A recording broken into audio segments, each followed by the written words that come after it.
রাজবাড়ির সামনে পদ্মপুকুরের ঘাটে বসে আছে রাজকন্যা ঝিনুকমালা। রাজহাঁসগুলো কিভাবে পদ্ম ফুলের চারপাশ দিয়ে সাঁতার কেটে খেলে বেড়াচ্ছে সেটাই দেখছিল সে। হঠাৎ পেছন থেকে একটা মহিলার কর্কশ গলার স্বর ভেসে এলো। ওরে ওই হতচ্ছাড়ি, হতভাগিনী, অপয়া, ঘুটে কুড়ানি, তোকে যে বলেছিলাম আমার আর আমার মেয়ের রাজ পোশাকগুলো পদ্মপুকুরে কেচে রোদে শুকাতে দিতে, শুনিসনি? কথা কানে যায় না তোর? নাকি ইচ্ছে করে কাপড়গুলো এভাবে ঘাটে ছড়িয়ে রেখে বসে বসে আরাম করছিস? আমি এক্ষুনি সব কাপড় কেচে রোদে দিচ্ছি মা, তুমি চিন্তা করো না। সব কাপড় যদি ভালো করে ধোয়া না হয় তবে ও বেলায় তোর কপালে ভাত নেই, মনে রাখিস কথাটা। আর হ্যাঁ, কতবার বলেছি আমায় মা বলে ডাকবি না, রানীমা বলবি, বুঝেছিস? আমি শুধু আমার মেয়ে শঙ্খমালার মা, তোর নয়। ঠিক আছে রানীমা। এরপর রানী কলাবতী সেখান থেকে চলে গেল। আর ঝিনুকমালা চোখের পানি ফেলতে ফেলতে পুকুর ঘাটে কাপড় কাচতে লাগলো। ঝিনুকমালার জন্মের পরই তার নিজের মা মানে এই রাজ্যের আসল রানী মারা যায়। এরপর ঝিনুকমালার বাবা কলাবতী মানে ঝিনুকমালার সৎমাকে বিয়ে করে আনে, আর তার একটা মেয়ে হয়। রানী কলাবতী ঝিনুকমালাকে ছোটবেলা থেকেই দেখতে পারে না, সবসময় তুচ্ছ তাচ্ছিল্য করে। কিন্তু কয়েকদিন আগে তার বাবা মারা যাওয়ার পর থেকে আরো বেশি অত্যাচার করছে সে রাজকন্যা ঝিনুকমালার উপর। নিজের রাজপ্রাসাদে দাসীর মতো রেখেছে তাকে। রাজবাড়ির দাস দাসীরা গোপনে বলা বলি করে যে রানী কলাবতী নাকি ডাইনি আর সেই মহারাজকে মেরেছে। কারণ প্রতিদিন সকালেই রাজবাড়ির কোনো দাস দাসীর রক্তশূন্য মৃতদেহ পাওয়া যায়।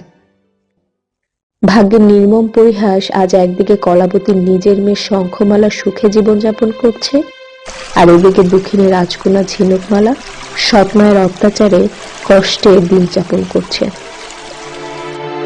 হাতে একটা ছেঁড়া জামা নিয়ে রাজকন্যা শঙ্খমালা রেগে ছুটে এলো রানী কলাবতীর কাছে। মা মা, এই দেখো আমার এই সুন্দর জামাটার কি হাল করেছে ওই হতভাগিনী ঝিনুকমালা। এমন ভাবে কেজেছে যে আমার অমন দামি জামাটাই ছিঁড়ে গেল।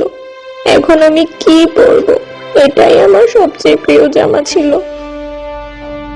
হায় হায়, আমার শঙ্খমালার শখের জামাটার কি হাল করেছে ওই ঘুটে কুড়ানির মেয়ে। বলি, কোথায় গেল সে? এই হতভাগী ঝিনুকমালা, কোথায় তুই?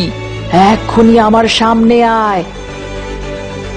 কলাবতীর চিৎকার শুনে তাড়াতাড়ি ছুটে এলো ঝিনুকমালা, ওর চোখে মুখে ভয়ের ছাপ।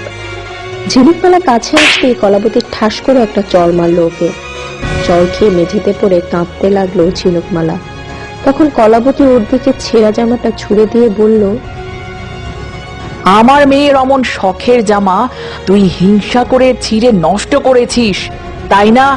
আজ তোর সারাদিন খাওয়া বন্ধ, রান্নাঘরের আশেপাশে যেন তোকে না দেখি। এখন সর আমার চোখের সামনে থেকে। কাঁদতে কাঁদতে ছুটে প্রাসাদের বাইরে বেরিয়ে গেল ঝিনুকমালা। বাগানে বট গাছের নিচে বসে ক্ষুধার যন্ত্রণায় ছটফট করছে আর কাঁদছে ঝিনুকমালা। হে সৃষ্টিকর্তা, এ কোন পাপের শাস্তি দিচ্ছ তুমি আমায়? জন্মের পরই মাকে কেড়ে নিলে, এরপর বাবাকে, আর এখন সৎ মায়ের অত্যাচার। আর যে সহ্য করতে পারছি না আমি, সাহায্য করো তুমি আমায়। এদিকে তার অজান্তেই এতক্ষণ বটগাছের ডালে বসে ঝিনুকমালার সব কথা শুনছিল একটা সাপ। এবার নিচে নেমে এলো সে। সাপটাকে দেখে ঝিনুকমালা ভয় পেয়ে চিৎকার করতে যাচ্ছিল।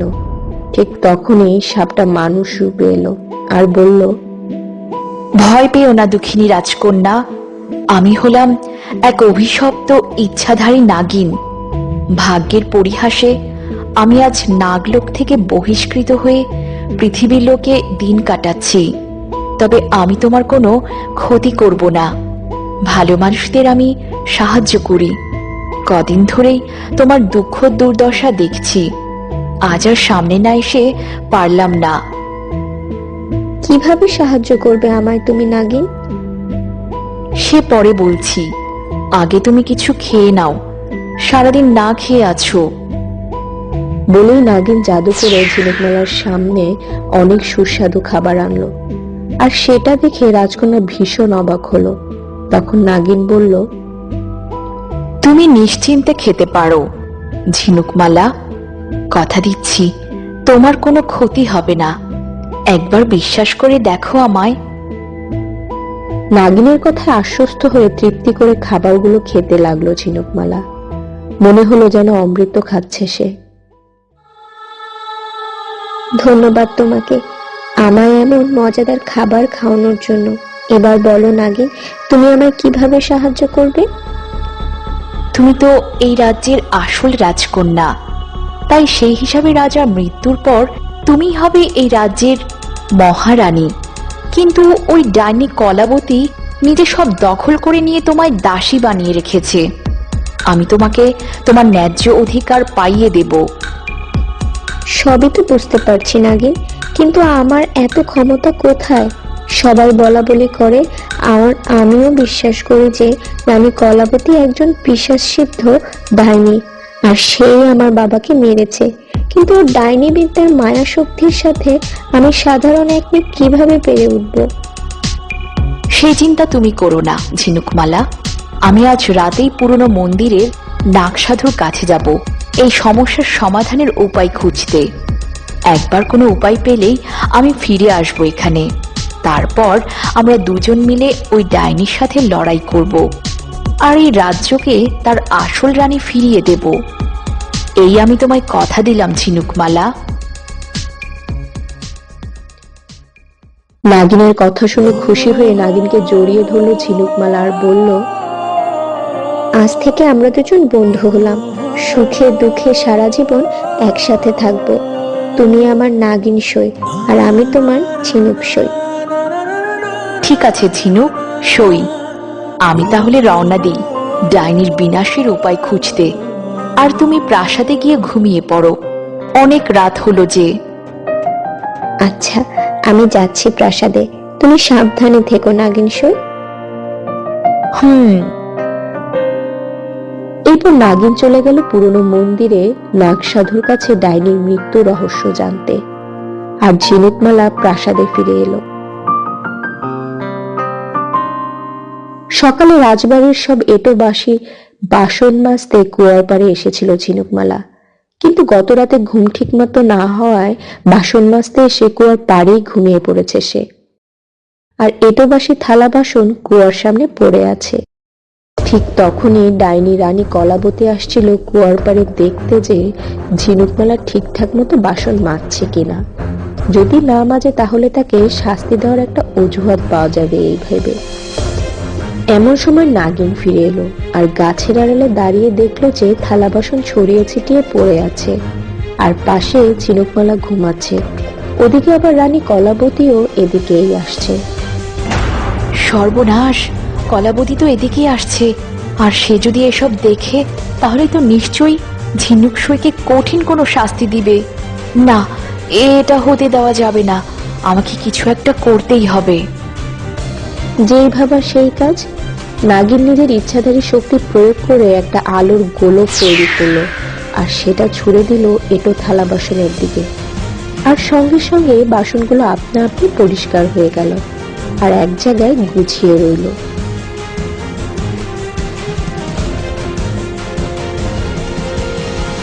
এই হতচ্ছাড়ি, বাসন মাজতে এসে এভাবে পড়ে পড়ে ঘুমাচ্ছিস?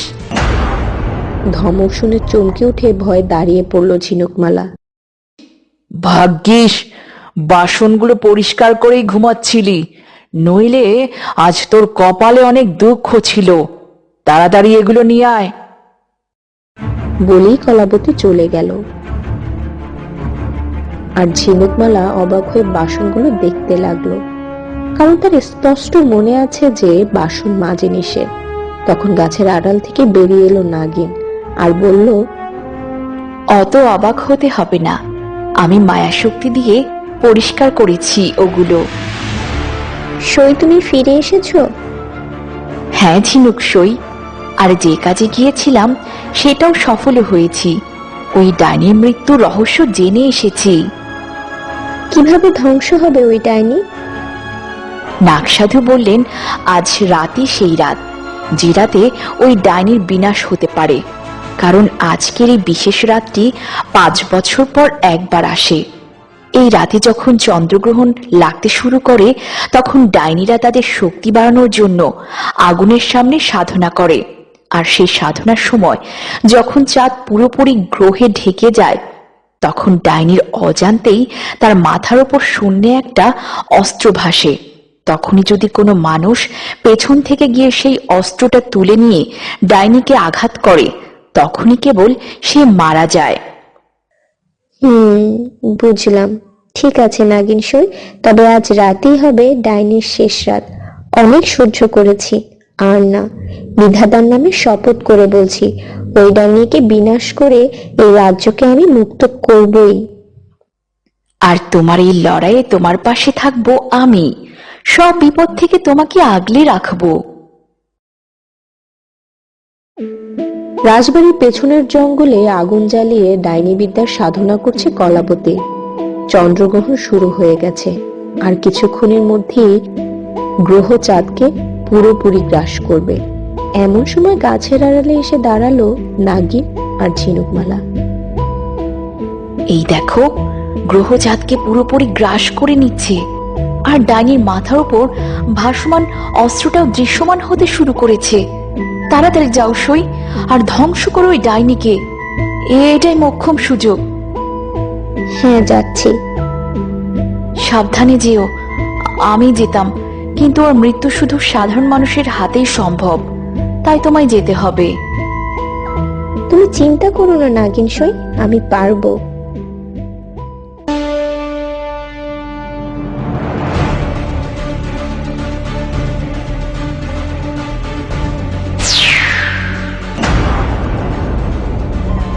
একই ভয়ঙ্কর চেহারা হয়েছে শঙ্খমালার। চুলগুলো সাপের মতো কিলবিল করে উঠছে, চোখ লাল, ঠোঁটের ফাঁক দিয়ে ভয়ঙ্কর দুটো দাঁত বেরিয়ে এসেছে, আর হাতের নখগুলো কাস্তের মতো বড় হয়েছে। শঙ্খমালার এরকম ডাইনি রূপ দেখে চমকে উঠল ঝিনুকমালা।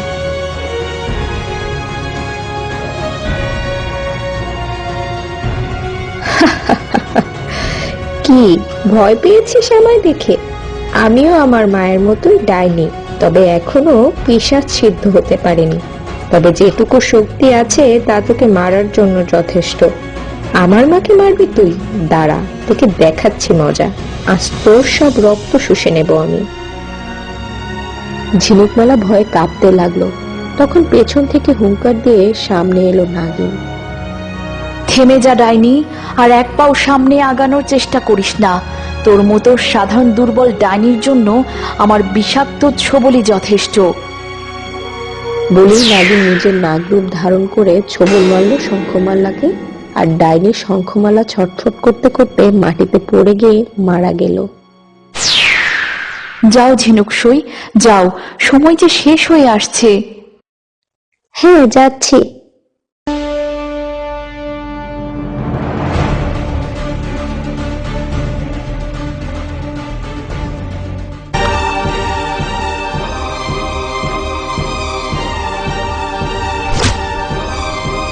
চিৎকার করে যজ্ঞের আগুনের মধ্যে পড়ে গেল ডাইনি, আর ছটফট করতে করতে মরে গেল।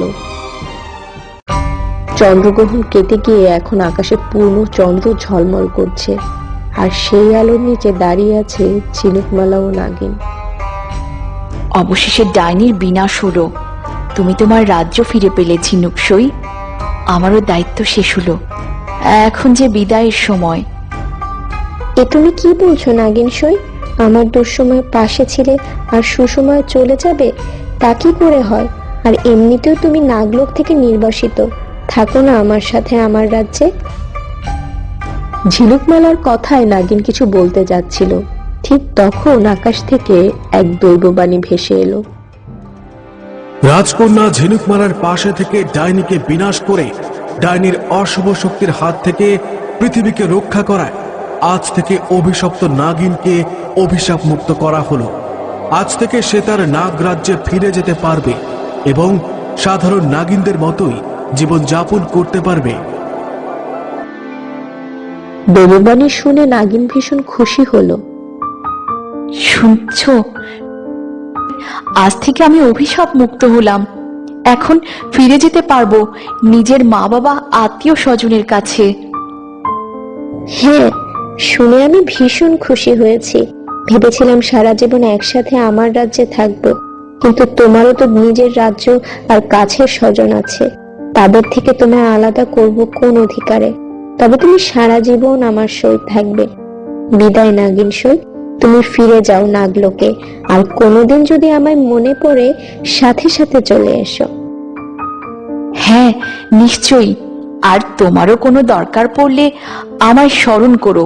ঝিনুক সই, আসি তবে, বিদায়। এরপর নাগিন ফিরে গেল নাগলোকে আর ঝিনুকমালা তার প্রাসাদে। দুজনের জীবনে শুরু হলো এক নতুন অধ্যায়।